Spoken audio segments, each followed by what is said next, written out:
मैं प्रिपेयर था both ways मैं प्रिपेयर था both ways to get a wild card and not to get a wild card so it one मेरे लिए कोई सरप्राइज नहीं था because I was mentally prepared both ways so if I got it obviously I am happy but if I didn't get it I was prepared for that too okay and what's the competition आपको कैसा लग रहा है, वहाँ competition कैसा होगा? competition obviously the Olympics it's not going to be easy it's obviously tough but shooting में you can't predict any winners so I look forward to the competition आप कैसे परफॉर्म कर रहे हो, क्या लग रहा है आपका, किस लेवल तक आप जाएंगे? जैसे शूटिंग में ऐसा कुछ बोल नहीं सकते तो आई कांट प्रिडिक्ट कि मैं क्या शूट करूँगा तो I can only do my best and fight hard and that's what I look forward to doing और जहाँ तक इक्विपमेंट का सवाल है, हमेशा हमारे कॉन्ट्रोवर्सी रहता है इक्विपमेंट को लेकर, मेरे को ऐसी कोई प्रॉब्लम नहीं है और you are using the best thing. Absolutely okay and और फ्यूचर के लिए क्या सोचते हैं अपार्ट फ्रॉम ओलंपिक? अभी तो main focus is on Olympics I don't have time to think about आगे अभी let it finish then I keep thinking जो इन बिटवीन है ओलंपिक के पहले और अभी एक महीना का समय है, करीब करीब कैसा कर रहे हैं? अभी मैं बैंगलोर जा रहा हूँ 15 को वहाँ 10 days I will be training with my coach मेरा कोच वहाँ सेकेंड को we are going to Sydney so it's not far away 10-15 days and one more question, आपको स्टैंडर्ड हमारे कंट्री का और बहुत ऊपर नहीं, आसपास से ही ले लें तो बहुत ज़्यादा अंतर आ जाता है, ऐसा क्यों? shooting we have been improving our standard shooting standard has really gone up since the last year or so and we are all working hard everybody is dedicated and I'm sure we'll reach the very top soon क्या लगता है हम कहाँ क्या lack करते हैं? हम कहाँ पर सही हैं मुझे ये समझ नहीं आता है क्योंकि अगर आप अभी हम जैसे अभिनव बिंद्रा और अनवर सुल्तान ओलंपिक के लिए जा रहे हैं, मैं कहता हूँ कि वो जो भी कुछ है डेफिनेटली फेडरेशन भी काफ़ी मदद कर रही है, गवर्नमेंट भी काफ़ी मदद कर रही है, पैसा भी काफ़ी लगा रही है, लेकिन जो बेसिक चीज़ है इक्विपमेंट वो हमारे पास नहीं है। तो मेरी सबसे पहली सजेशन तो ये है कि should go out of the country, बाहर जाके ट्रेनिंग करें जहाँ पर उसे इलेक्ट्रॉनिक टारगेट पर शूट करने का मौका मिले। और क्योंकि जो सिडनी में इलेक्ट्रॉनिक टारगेट हैं, इंडिया में खाली दिल्ली में ऐसी एक रेंज है तो कन्नी सिंह शूटिंग रेंज जहाँ पर वो टारगेट्स हैं और वो पिछले 4 साल तक तो काम करे नहीं उन्होंने। तो मेरे को लगता है कि आज एक महीने के अंदर वो काम करने लग जाएंगे या फिर बहुत अच्छा ये उसमें प्रैक्टिस करके बहुत अच्छा स्कोर मार लेंगे। Definitely they are shooting very good score, लेकिन वहाँ पर एक एक पॉइंट के लिए इनको फाइट करनी पड़ती है और उस एक पॉइंट के लिए वो तो अपनी पूरी अपनी तरह से पूरी लगन से काम कर रहे हैं, लेकिन हमें भी चाहे कोई भी हो, चाहे मीडिया हो, चाहे पब्लिक हो, चाहे उसके पेरेंट्स हो, चाहे साई हो, चाहे फेडरेशन हो, जितनी मैं बेस्ट पॉसिबल उसको हेल्प मिल सकती है दे सकते हैं वो देनी चाहिए। जहाँ तक है कि कोच इंडिया में पिछले 2-4-5 साल में शूटिंग तो बहुत अंदर तक पहुँच गया, कहने का मतलब कि अलीगढ़ तो ऑलरेडी होता था, लेकिन उसके बावजूद प्लेयर का स्टैंडर्ड ऊपर नहीं है। आपने अपने बहुत सही कहा कि टारगेट्स ये होना चाहिए, उसके बावजूद भी क्या बेसिक क्या होना चाहिए? जी, मैं नहीं कहूँगा कि शूटिंग का स्टैंडर्ड काफ़ी ऊंचा आ गया, ऐसी बात नहीं है। आप कहीं भी इंटर स्कूल देख लीजिए, इंटर कॉलेज देख लीजिए, स्टेट चैम्पियनशिप देख लीजिए, अभी प्री नेशनल हो रहे हैं मद्रास में, आप वहाँ जाके देख लीजिएगा कितने शूटर आते हैं, लेकिन वो भी एक लेवल पर आके अटक जाएंगे जब तक कोई गवर्नमेंट की कोई पॉलिसी नहीं होगी या कोई गाइडलाइंस नहीं होगी। अब गाइडलाइंस ये है कि बेस्ट 10 जो है वो इंपोर्ट कर सकते हैं। बेस्ट 10 क्यों? अगर बेस्ट 10 ही इंपोर्ट करेगा, अब बेस्ट 10 के पास ही वेपन होंगे तो 11वां-12वां शूटर कहाँ से आएगा? हर साल वही रिपीट होंगे जो बेस्ट होंगे, जिनके पास वेपन होंगे। जिनके पास वेपन ही नहीं होंगे बेस्ट 10 में आएंगे कैसे? अब बेस्ट 10 में आने के लिए आपको वेपन चाहिए, तो एक साइकिल बन जाती है कि जो बेस्ट 10 में वो बेस्ट 10 में ही रहेगा, जो वर्स्ट 10 से पीछे आ जाते हैं उनके पास वेपन नहीं है तो बेस्ट 10 में नहीं आ सकते, बेस्ट 10 में नहीं आ सकते तो 1-2 साल करेंगे शूटिंग छोड़ देंगे। क्या वजह रही कि आपको आप भी मतलब कि बहुत अच्छा मतलब एक मीडियम में फैमिली को बिलोंग करते थे, आपको प्रोवाइड कराया गया वो सारा फैसिलिटी? अब करोड़ में एक आदमी निकल जाता है, चाहे कुछ भी कह लीजिए, मुझे जो भी चीज़ चाहिए थी सही टाइम पे मिल गई। मुझे स्पॉन्सर JCT ने सही टाइम पे स्पॉन्सर किया। आज की डेट में मुझे 3 कंपनियां स्पॉन्सर कर रही है, JCT, सिटी बैंक और जयप्रकाश ग्रुप। तो अगर सबको ही ऐसा मिल जाए तो मैं कहता हूँ मैं तो नीचे वाले लेवल में आ जाऊँगा और बाकी में से भी अच्छे शूटर हैं जो ऊपर निकल जाएंगे। और मेरे को पूरी उम्मीद है अगर उनको फैसिलिटीज़ मिलती हैं तो आने वाले 2-3 सालों में वो इंडिया के लिए काफ़ी मेडल ला सकते हैं। ऐसा क्वेश्चन है जिसको आपको कहीं लगता नहीं कि सेंटर फायर ना होने के कारण आपको ओलंपिक में थोड़ा सा तो इससे मलाल है आपको, ऐसा लगता नहीं, मेरे को कोई मलाल नहीं है, कोई मलाल नहीं, क्योंकि सेंटर फायर नहीं है। आज जो कुछ भी मैं हूँ शूटिंग की बदौलत हूँ।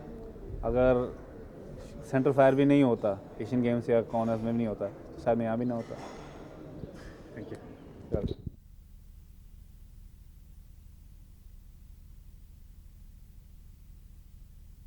में जो आपका 2 महीना 2.5 महीना वेस्ट हो गया, इसमें कोई इससे कोई फर्क नहीं पड़ता। हाँ। अब बैंकॉक कैसा है ना, ज़्यादा एक्सपीरियंस भी हो गया, थोड़ा कंपेयर कर सकते हैं। अभी एशियन गेम्स हो गए, गोल्ड मेडल जीत का है, अभी लोग एक्सपेक्ट कर रहे हैं दिनको कुछ करेगा करके। आपको कैसे लग रहा है? ओलंपिक्स बड़ा कंपटीशन है, उसमें जाने में अब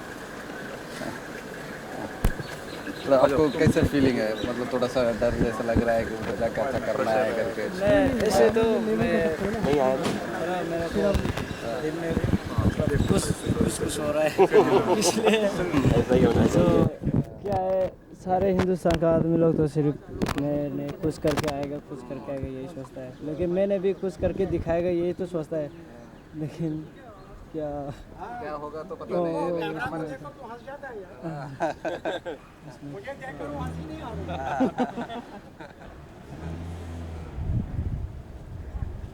पर आपको टेंशन वेंशन कुछ नहीं, आप नहीं, अपना जो खेलेंगे तो या बढ़िया से हो जाएगा। अपना गेम वो खेलना तो अपना गेम तो खेलना है, इसमें क्या टेंशन लेने की ज़रूरी भी नहीं। गेम तो हारना जीतना तो अलग बात है, अपना गेम तो दिखाओ अपना।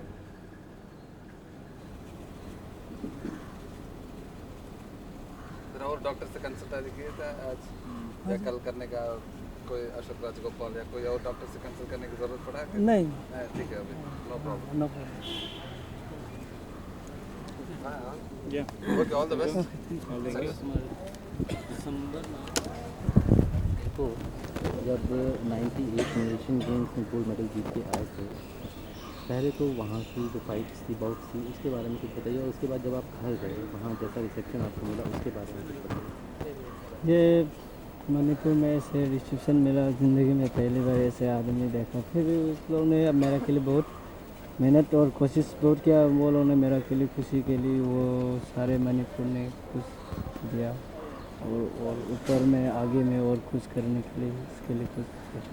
और वहाँ की बाउट्स के बारे में बताइए, अपने फिल्म में राउंड जो फाइनल के बारे में, जो फाइनल में बाउट हुई। ये फाइनल में बाउट हुआ तो मैं सेमीफाइनल, मेरा तब तो सबसे ज़्यादा पड़ा था वो, इसका सेमीफाइनल बाउट में ज़्यादा तब पड़ा था वो, इससे फाइनल का बाउट इसलिए। और मुझको तो ऐसा लगता है कि मशीन ही इतना मार सकता है जितना निशानेबाजी अंक में इन्होंने अभी 2-3 बार लगातार, खास करके जो अभी इनोव बिंद्रा हमारे जा रहे हैं, इन्होंने तो बहुत ही अच्छा निशानेबाजी किया है। एक और जिसकी संभावना है अंजलि वेद पाठक महिला का, वो भी करीबन 400 में 394 मार चुकी हैं। ये 600 में 594 96 का स्कोर इनका बना हुआ है। तो इन सब चीज़ों से ऐसा लगता है कि ये सब ओलंपिक के स्टैंडर्ड के हैं, वर्ल्ड रिकॉर्ड के स्टैंडर्ड के हैं।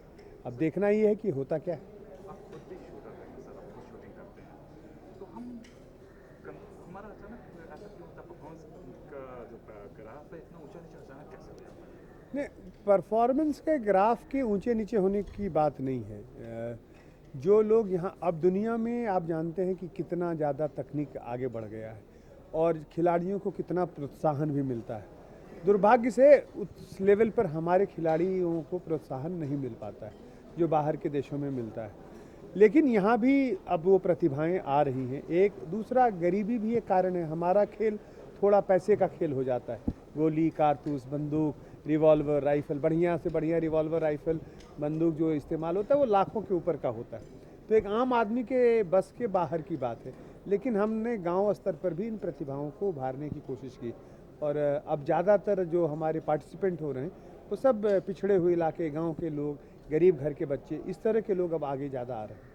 इस बार अब आपको इक्विपमेंट्स कैसा मुहैया करा रहे हैं जैसा पिछले इक्विपमेंट तो हम जो जा रहे हैं ओलंपिक में वो तो सब इंटरनेशनल लेवल के जो इक्विपमेंट हैं, कारतूस हो, गोली हो, बंदूक हो, रिवॉल्वर हो, वो सब उसी स्तर का है। आगे के आने वाले में कुछ मेजर आप क्या करने जा रहे हैं? अब मेजर तो हमारा ये है कि हम अपने तरफ से बहुत सा प्रोत्साहन भी देते हैं अपने खिलाड़ियों को, खास करके जिनका अच्छा स्कोर होता है। अब आपने देखा आज ही हमने 1-1 लाख रुपया सिर्फ जो लोग ओलंपिक में पार्टिसिपेट कर रहे हैं उनको हमने देने का ये विश्वास दिलाया। हमने कहा कि जब जीत के आओगे तो 25 लाख रुपया गोल्ड मेडलिस्ट को देंगे, 15 लाख रुपया सिल्वर को देंगे, 10 लाख रुपया ब्रॉन्ज को देंगे। तो ये भी एक अपने तरफ से नेशनल राइफल की अपनी कोशिश ये होती है। जो पिछड़े हुए गरीब के इलाके के बच्चे जो उनमें मैं देखता हूँ प्रतिभा है, उन बच्चों को भी हम लोगों ने काफ़ी आगे बढ़ाया है।